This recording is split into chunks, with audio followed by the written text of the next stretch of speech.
Good evening. Welcome into the Pie Factory in historic downtown Jasper. Brett Elmore, Brian Hell here for WJLX Sports. And big night here at the Pie Factory as the sun beginning to set to our west, Brian. And they've got live music tonight. Jonathan Guthrie going to be performing at 7:30 tonight. A great place to watch all the ball games. And, of course, have a great meal here tonight. At the bottom of the hour, we'll have Coach Philip Bailey.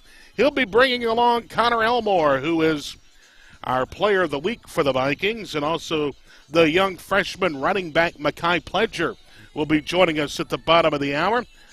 But, Brian, it seems like I was talking to somebody the other night. They said, you know, as soon as the season starts, it seems like it's almost over, and it does feel that way. Yeah, we're just basically we've got just a couple of more weeks before the regular season's going to be over with, and then it's nothing but playoffs. So either you're in and you're going to look to your opponents, or you're out and you're looking to basketball.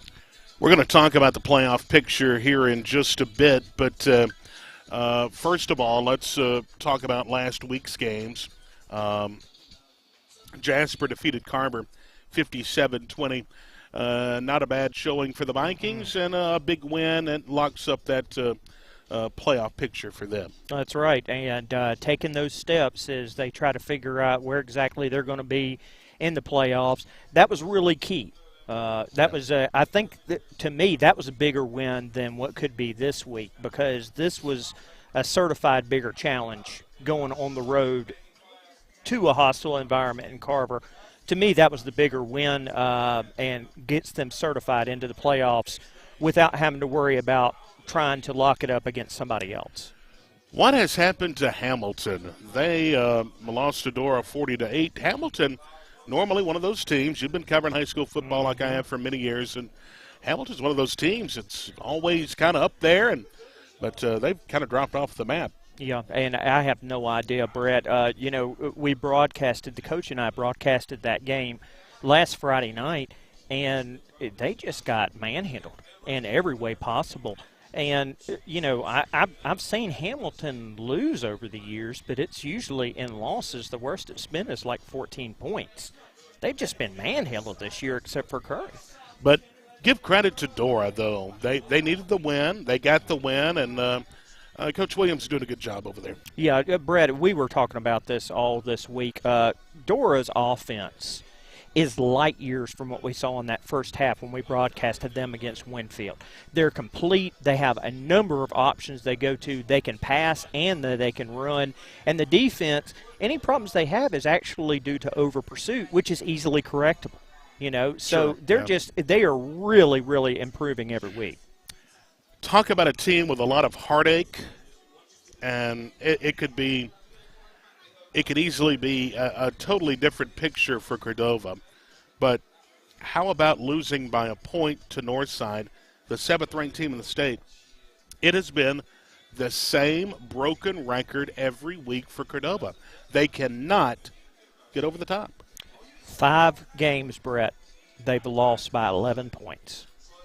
That it's just heart-aching. I mean, realistically, you look, except for Oakman, except for Dora, and except for one other game. Anyway, they had a big blowout victory, Hamilton. Yeah. Except for those, all of them have been in doubt. Brett, they could easily be tied for first place right now with Dora in that league. It's 7 plays, basically. And I really hate it for Coach Smothers and his kids. Of course, we had him on last week, and you can tell, I mean, he's got a great group of kids, and just the way that this season has unfolded for them, there's not much you could say. No. I mean, it's bad luck. It's been, just bad timing, just a lot of badness because they've been competitive in all of those games except for Dora. Yeah, they really have. Carbon Hill, they can't kind of get over the hump either. Winfield 62-0 over Carbon Hill. And the Bulldogs are obviously out of playoff contention. But, maybe some good luck coming up tomorrow night. They got Midfield. Yeah, and, the good news for them is, Brett, they also follow with Tarrant. Yeah. Midfield's only win on the year was Tarrant. So, and these are 2 winnable games coming up. Sure. Everything else on the schedule may have been well out of their hands. These 2 are not. So this is a chance for Carbon Hill to at least win with some positive momentum going into the next season. Haleyville defeats Curry 46-6. Haleyville looking strong in that game. Mm-hmm. One of those top 4 runners up there in Class 4A Region 5. They're all knotted, but Brett, over the next 2 weeks, that's going to end. Yeah. Because teams are going to get knocked out. Marion County, a big win over Summit Christian, 38-7 this past Friday.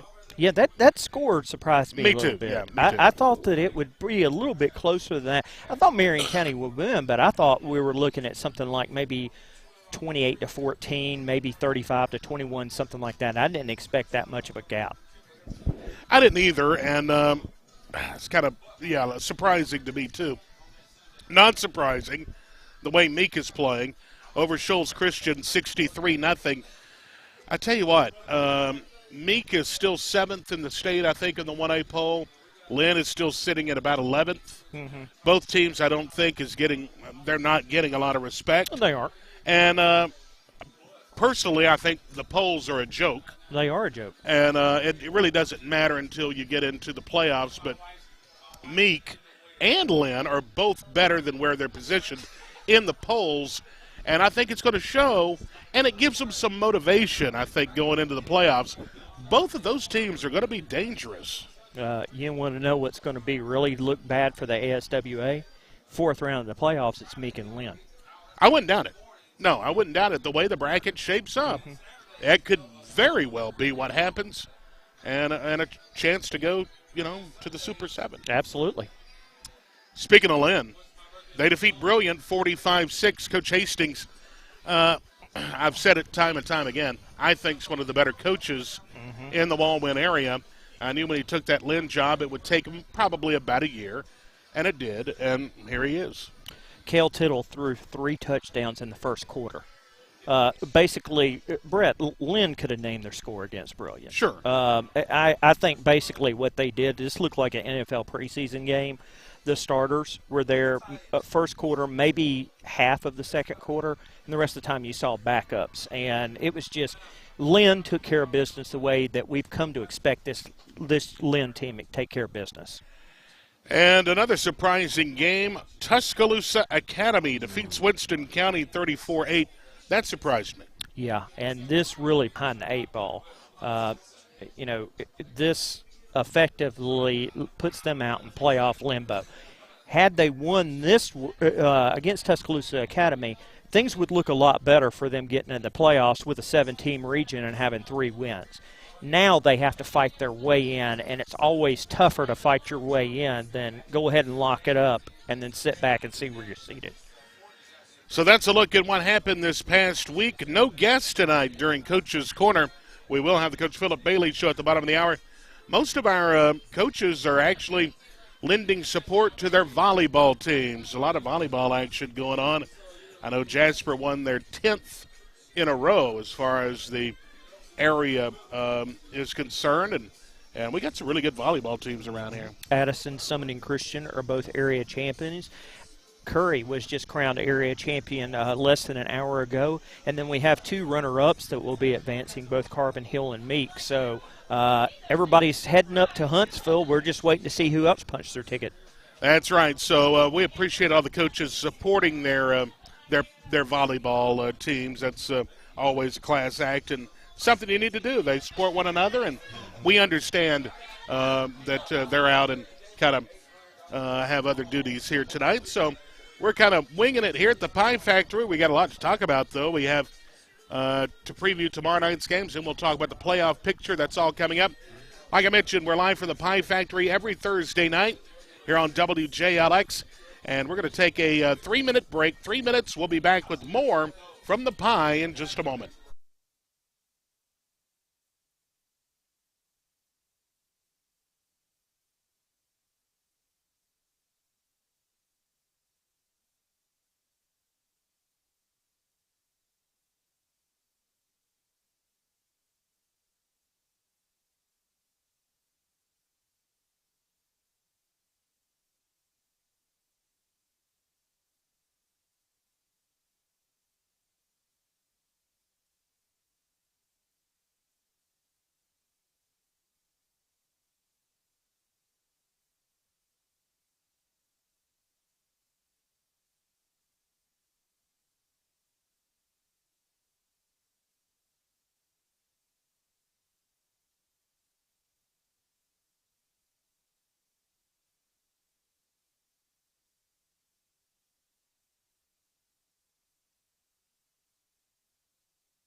Welcome back, everybody, to the Pie Factory in historic downtown Jasper. Brett Elmore, Brian Hill for WJLX Sports.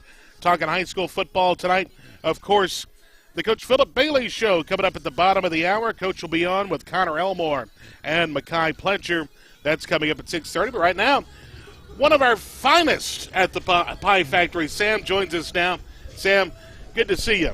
Good to see you. Good to see you. Talk about the live entertainment tonight, what's on special, and what we can find here at the Pie Factory. So Thursday nights, you're always going to get a good bang for your buck. We've got all of our regular specials plus live music.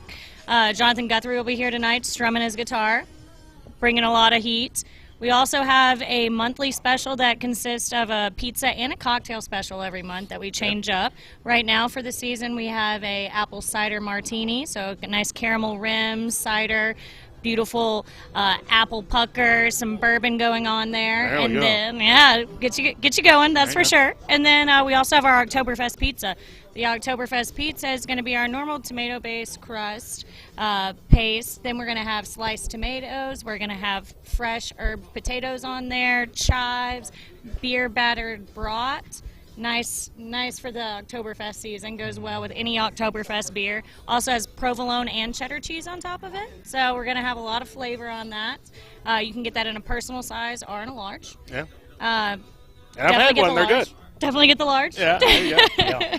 Take it home. But yeah, we're always doing something, until every day until 4. You can get some bar happy hour specials. You can get $1 off some specialty beers, all your classics, Coors, Bud Light, Michelob Ultra, all of those. And we have $3 well drinks until 4 o'clock. All right, very good. And a great place to watch the ball games on, what's the pro game tonight? You're a pro girl. Bears? The Bears are on. The Bears. The Bears. Our Bears are on tonight. Oh, I think we might be able to pull out the win on this one. Very good. Now, she's got a sweet hat. She needs to motion into the camera Pie on that. Factory hats right here. Yeah, zero in right there to the camera and let them see that. That is sweet. We have them in all different colors, all different styles. We even got a sheet of print for you wild ladies. Oh, wow. All right, before you buy those, check in with me.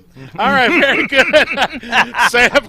Sam, good to see you, okay? Sure, thank you, gentlemen. Come by and see Sam tonight here at the Pie Factory in historic downtown Jasper. Another break.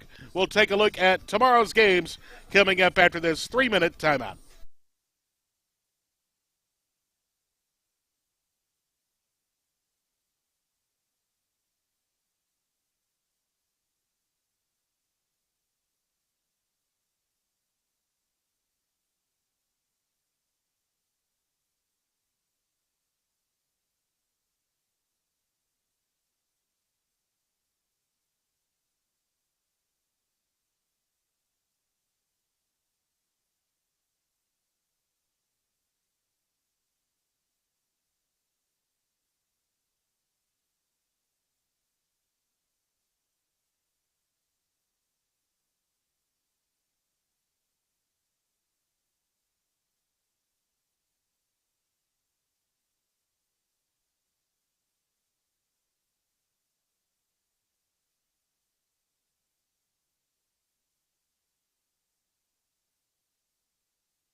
Welcome back, everybody. We're live from the Pie Factory in historic downtown Jasper. Tomorrow night, Jasper Vikings on the road at John Carroll to take on the Cavaliers. Of course, John Carroll, a 1-6 team, and on paper, a game the Vikings should win.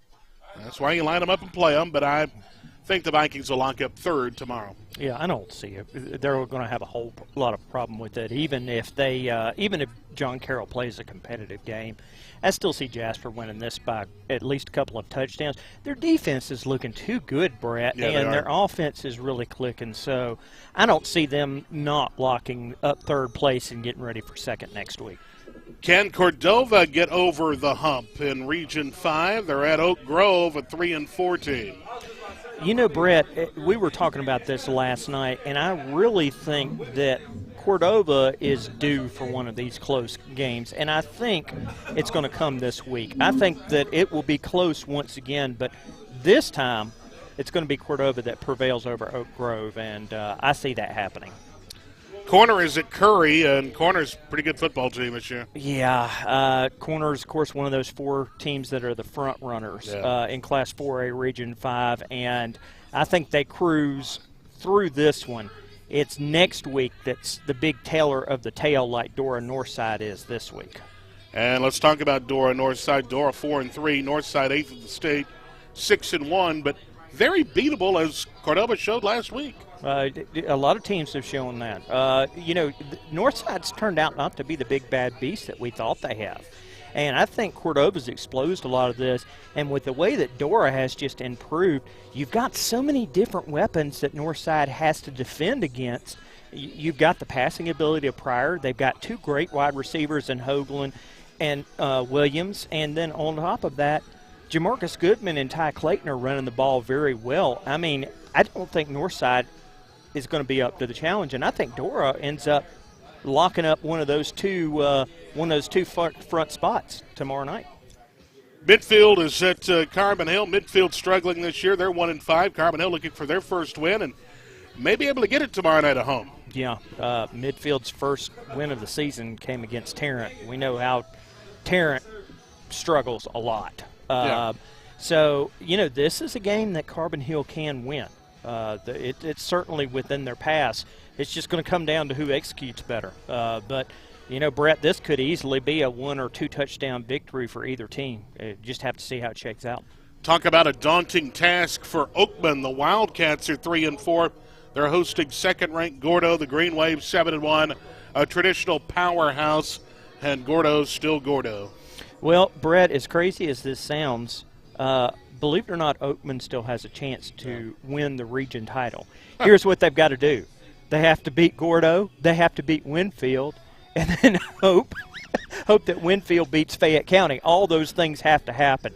And unfortunately for right now for Oakman, it's an all or one nothing thing. Either they end up second place in the region by beating Winfield or Gordo, or they're out of the playoffs, one of the two. Fourth-ranked Aliceville is at Winston County. This is an interesting matchup. Aliceville 7-1, fourth in the state. Got to go to Double Springs, though, and take on the Yellow Jackets. They're 5-2. I have a sneaking suspicion that the Yellow Jackets will play well tomorrow night, but I don't know if they can win it. Well, Brett, that's the caveat to me right now is how does Winston County play? If they get blown out by Aliceville, I don't think they beat Lamar County, and I think, honestly, they're going to be out of the playoffs. If they line up and play extremely well against Aliceville, I think that they can beat Lamar County and get into the playoffs. So this is going to be a test to see how well they play against Aliceville. Class 1A, Region 5, Barry. Bless their heart. They have to go to Lynn and play the Bears. The Bears are 6-1. Barry, another team that's normally pretty good. They're 1-6. They're struggling. I don't think it's going to look a whole lot different than Lynn Brilliant last week. Honestly, don't. I don't think there's going to be a whole lot of difference. Tarrant is at Summited Christian, a winnable game for the Eagles.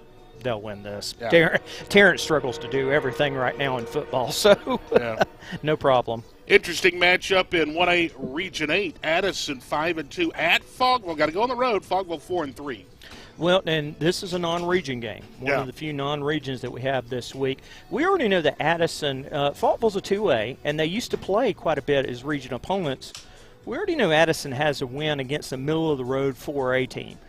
You would have to think if they can do that, they would have a win easily against the middle-of-the-road 2A team. I think Addison's going to pick it up. And name the score. 7th-ranked Meek, undefeated at Vina, winless on the season. Over under 60. Let me ask you something, Brett. You ever wonder what would happen if you put a blind, one-legged rabbit in a tiger cage that's extremely hungry, and the tiger cage is about the size of 2 of these tables? What would happen? Get ugly. The tigers in this point is the meat tigers. Yeah. I could go ahead and tell you, I think Vinus, after seeing them the other night, Vinus JV could beat their varsity. So, in other words, it's going to be a long night for Vina. Yeah. All right, very good. So that's a look at the Wallwin schedule for tomorrow night. Coming up in just a few minutes, Coach Philip Bailey will be joining us here, head football coach of the Jasper Vikings. He'll bring along DB Connor Elmore and running back Mekhi Pledger.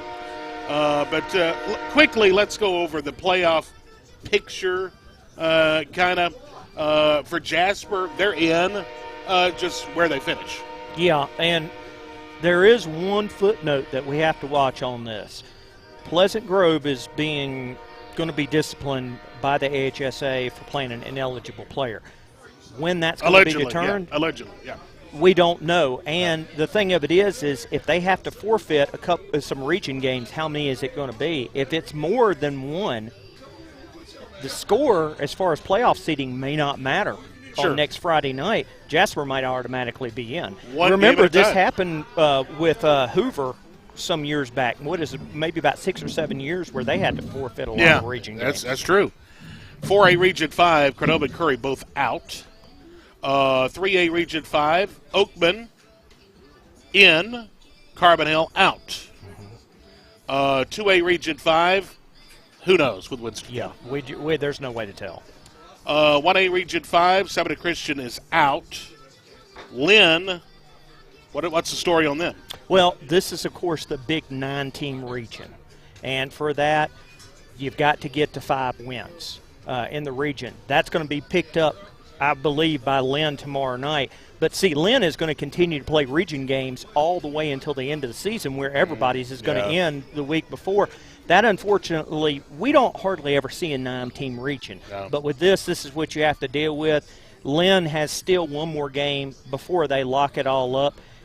And they've got to watch out. South Lamar is a competitive team. One loss, and Pickens County is going, I wonder, And obviously the Meek Tigers are in, and they'll be playing in the state playoffs coming up. All right, that's going to do it for Coach's Corner tonight and our high school football playoff preview, the results from last week, and, of course, looking ahead to tomorrow night's game. We'll have Jasper on the radio for you tomorrow night. We'll be live from Birmingham as the Vikings take on the Cavaliers of John Carroll. And, of course, on our sister station, 88.5, we'll have Carbon Hill and Midfield on the radio for you tomorrow night. All right, we're going to step aside here, a 3-minute break. We'll come back with the Coach Philip Bailey Show. That's coming up next for the Pie Factory. Don't forget live entertainment starting at 7:30 tonight with Jonathan Guthrie. They got all the specials. They've got the college football, the Commanders and Bears, the pro game tonight. They got college football on as well. A great place to watch the game tonight. All right, a 3-minute break. We're back with more from the Pie Factory in a moment.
3, 2, 1. Good evening and welcome back to the Pie Factory in historic downtown Jasper. Brett Elmore and Brian Hell for WJLX Sports and the Coach Philip Bailey Show on the air now. The head football coach of the Jasper Vikings. Coach, good to see you, sir. Brett, good to see you as well, man. Appreciate you guys having us. So let me go ahead and introduce who I got with me. Freshman running back, Mekhi Pledger, is here with us. Sophomore defensive back, Connor Elmore. So certainly pleased to be here, man. Appreciate you guys, you and Brian. Coach, talk about that win last week against Carver, 57-20. A big win for us because it's clinched a playoff berth. It was a big win, man. A region win on the road, did clinch a playoff berth. And I thought our kids played well in all three phases of the game. So that was something we had talked about all week, man, was starting fast, sustaining the intensity in the game, and then finishing strong. That's what we challenged them with. And I think they did that, man. Offense, I thought they played clean, efficient. For the most part, I mean, there was a thing here or there, that we got to work on and clean up. For the most part, very clean, very efficient. We scored 47 in the first half, So it was a pretty good night out there. And then defensively, again, outside of one or two things, maybe letting a guy get behind us. But I think they played lights out, man. Forced 6 turnovers, 5 on defense, and then the muff punt they had was really 6 turnovers. So our defense has forced 15 turnovers in the past 3 weeks, which is something we talked about a lot. If we can continue to do that or anywhere close to that clip, then we're certainly positioning ourselves very well to play winning football. So, and then special teams was solid as well, blocked the punt in that game. So all 3 phases of the game, man, I thought our kids played well. Proud for them. Happy to get a region win on the road. 4 in a row. 4 in a row is big, man. Momentum's a real thing. It is. Some positive momentum rolling right now, so we're glad to have it, cuz. What are you most impressed with from, kind of the start of the season until now? I mean, I've seen a lot of growth. There's a tremendous amount of growth. There's a lot of growth, and especially this guy sitting to your right. We'll talk to him in a minute. Yeah. But, from the first game until, last week, I was like, this kid's not a freshman anymore. Yeah, there's no doubt about that. So the question you asked was, what am I most impressed with? So obviously after the 0-3 start, I mean, you kind of look at and analyze everything. And to be fair, some of that had to do with who we're playing. I mean, you look at those first 3 ball clubs. I mean, in all honesty, you look at those first 3 ball clubs, those are 3 pretty good football teams. Yeah. So that had something to do with it. But the resiliency of our kids, man, continuing to fight, continue to believe. I mean, nobody blinked. There was no, the sky's falling. They continue to show up, continue to go to work, continue to do the things that we asked them to do. And then now they've won 4 in a row. And they certainly are. They're playing a lot better, man, which you ought to be. I mean, this is, week 8 we're about to go into? Yeah. You ought to be better week 8 than you were week 1. I mean, there ain't no doubt about that. So most impressed with the resiliency of our kids, continuing to work, continuing to believe, continuing to trend the right direction. That's something we talk about a lot. And getting better each and every day. Every opportunity we have, we're going to take advantage of it to work and get better. I had a chance to talk to Connor because he's our player of the week yesterday, but I actually would like to turn to Mekhi. I know you came in as a freshman this year, brand new to the position on the varsity level. Yes, sir. And you had a group in front of you blocking that was also relatively new in a lot of spots also. It seems like you guys have kind of all grown up together, and they're really opening the holes now and getting you out there. Yes, sir. Well, talk about those guys in front of you and how much they mean to you. They're some really good guys, man. I like them. Levi, he really good at his job. Grant, he good at his job.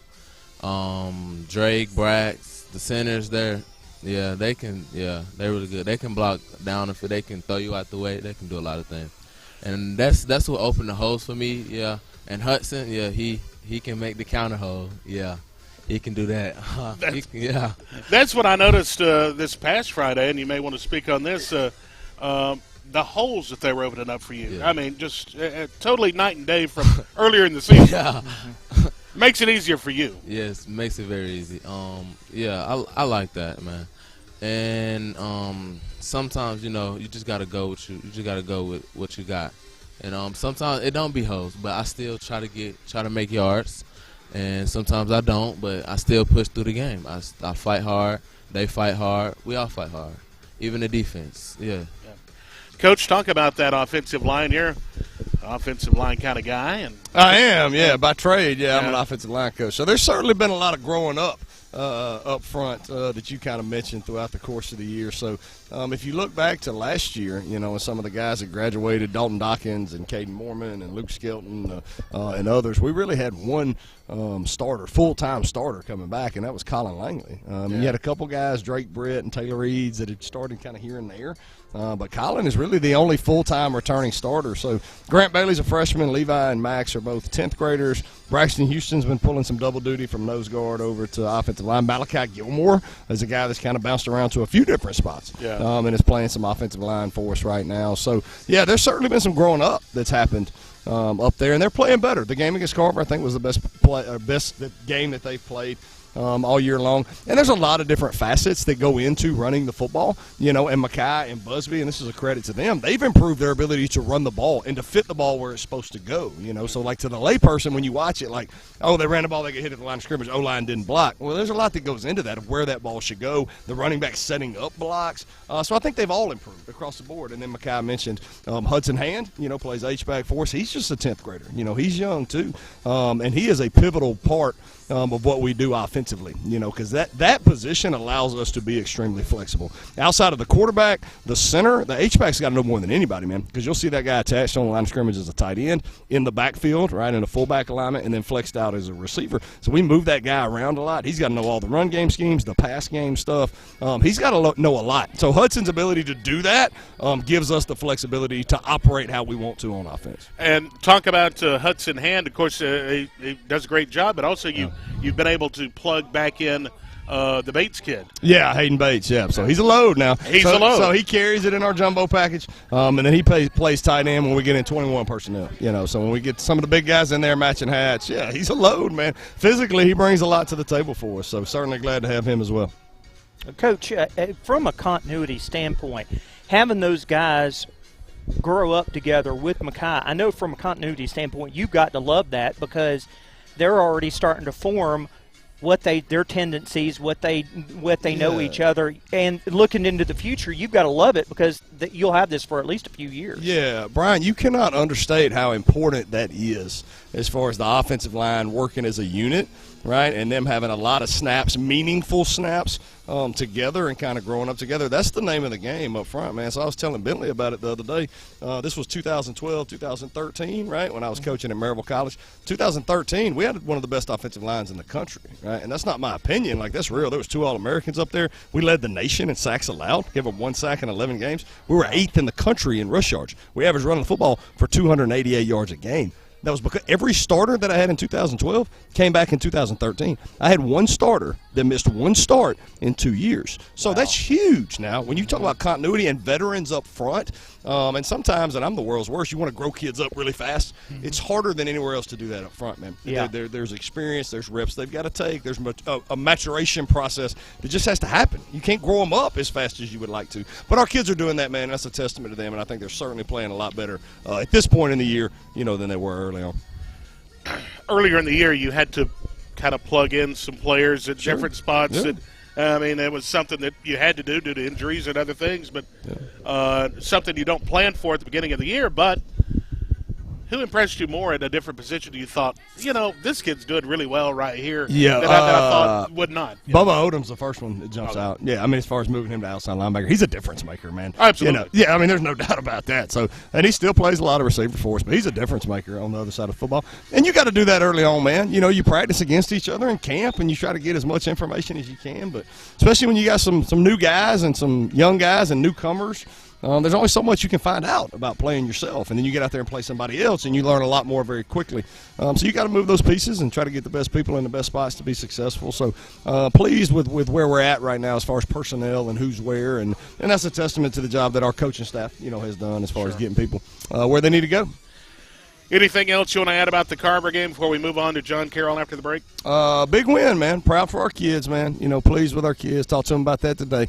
Got to make sure that we're locked in and focused on the task at hand, man, and that we're trending in the right direction and doing the things that we need to do to play the very best football that we can. So, yeah, Carver's done with. Glad to have it. And we're completely focused on John Carroll. We'll be back to talk about that John Carroll game, plus talk with Connor Elmore and Mackay Pledger a little more about Viking football here from the Pie Factory. We're here at the intersection of 18th and 6th Avenue. Of course, here every Thursday night. They got football on the big screens, plus live entertainment starting at 7:30. We'll take a 2-minute break. Back with more from the Pie Factory in a moment.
Welcome back, everybody, to the Pie Factory in historic downtown Jasper. Coming up at the top of the hour, we'll send it to Tuscaloosa. The Nick Saban Show from Baumhauer's Victory Grill.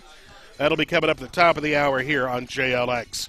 But right now, it's Coach Philip Bailey's show, head football coach of the Jasper Vikings. Coach, let's send the mic over to Connor Elmore. Yeah. And Connor is our player of the week after a couple of interceptions the other night against Carver, and I think one the previous week. You've been able to spy them pretty good, haven't you? Yes, sir. Talk about the play of the defense and kind of your year so far. Well, it's been a pretty good year coming over to defense. We've grown a lot as defense compared to week one. Moved a bunch of guys around. You know, Bubba comes over and plays two-way. Braxton was still over there, but playing two-way too. And Hayden Bates and Corey, G-Buzz, all of them come in and play two ways. We've really grown. You know, our D-line just kills it out there each week. They're shutting the run game down. The linebackers are there to help them out, and it's forcing teams to throw the ball and just taking advantage of what we get. You know, DB's had 4 interceptions last week, Andrew Ross, Garrett Caldwell I had two, and then Corey in the end zone before halftime had him one. But, I mean, it's been amazing. It's been really fun. Talk about what you see on film against John Carroll. What's your thoughts on those guys? They're a wild card. They come out and they do a bunch of different stuff. They like to run trick plays a couple times, double passes. So we really had to focus in this week watching film and out there on the field and offensive team and defensive team. We've had to just rigorously watch film and pick up cues, and when they send somebody out, know this is going to happen, and when they come out and line up in this formation, this is going to happen. And Coach, guys, with Connor, of course, Carl Sargent out there, Landon Castillo, Bubba, so many of the guys, if they hadn't improved on defensively the way that they had, I don't think that this 4-game winning streak would be intact. There's no doubt about that, man. Yeah, I mean, those guys have come a long way, man, especially, Connor. I mean, I think back to last year and then the start of this year and how far that he's come. So certainly proud of him for that. And you mentioned several other names on defense. Our defense is playing well right now, man, and there's no doubt about it. I mean, if they don't turn in the performances they do. I mean, think back to the Hayden game now. The way our defense played won the football game. That was the difference in the football game. Was that. So, yeah, man, certainly pleased with those guys. Mackay, what have you seen on film as far as their defensive side of the football? They run an even front, and the linebackers four way, like four across. They do got a pretty good defense. Yeah, they can get down there. What's the most challenging thing you think is going to be for your game? For my game, that offensive line that need to open up the balls, right? Yeah, but I don't think it's going to be challenging though. Like I don't think I don't think it's going to be like. If you take care of business, you should be able to do well. Yeah, that like that. Yeah. Coach, what have you seen on film? So Connor said wild card, and I think that phrase is pretty accurate there. So you'll see some unconventional things out of John Carroll, man. So they're coming into this game 1-6. This is their senior night. As far as offensively, I mean, you'll see some like polecat type formations. You'll see some unbalanced tackle over. You'll see guard and tackle over. You'll see some 5-man surfaces like with nobody on the other side of the center. I mean, they'll do some things that can be a little unnerving, man. And then sometimes they'll get in some conventional sets and run conventional plays. So quarterback spins it around pretty well. I mean, he really does. So big point of emphasis this week as far as our focus of aligning correctly. You got to make sure you fit the gaps and cover the eligibles. When you boil it down as far as alignment stuff on defense, fit every gap and cover the eligible receivers. I mean, that's ultimately what you got to do. So, big point of emphasis this week as far as that goes. And then defensively, Mackay mentioned it. They're more even front than anything else. They will mix fronts probably more so than anybody we've played to this point this year. You'll get some 3-3 stack. You'll get a little bit of bear. I mean, they'll do a lot of different things in the box as far as moving guys around and stunting gaps and taking gaps and that kind of stuff. You get a lot of man coverage on the back end, man. You really do. And they'll certainly play some other things. They mix coverages probably more so than anybody else that we've seen. So mentally, right, us being locked in, focused on our assignment, right, and seeing the things that we're supposed to see is going to be a huge point of emphasis this week, offensively, defensively, and in the kicking game now, because they're live. They'll kick a surprise on side. They'll run some throwback reverses on kickoff return. I mean, all kind of things, the kitchen sink that we need to be prepared for and ready to handle. Speaking of a wild card, our kicking game. Yeah. We've hit some field goals, blocked some punts. Yeah. Talk about the special teams and how they progressed. It's been good, man. Yep, our special teams has progressed. So Pedro, kicking it for us out there. Pedro is a crowd favorite in the locker room. I can tell with Connor. Pedro's the guy, Thunderfoot, man. He had a little bit of wind at his back yesterday during specialty. He almost pured one from 50. He missed it. He missed it left, but he had more than enough leg now. He can stroke it, dude. Yeah, he can. And what gets me is when he lines up, he's like 2 yards behind. He's just straight on. He's fast to the kick, and I'm like, this kid can't kick it 15 yards. And then all of a sudden, that thing launches and it's out of here. He's the fastest one to it. So his op times from snap to kick, he's the lowest one, right, of him, Nate, Carlos. So we track that every day. He's the fastest one to the ball. As far as getting the ball in flight, yeah, there's no doubt about it, man. Yeah, because normally when you see a field goal kicker, they're taking so many steps back, so many steps aside.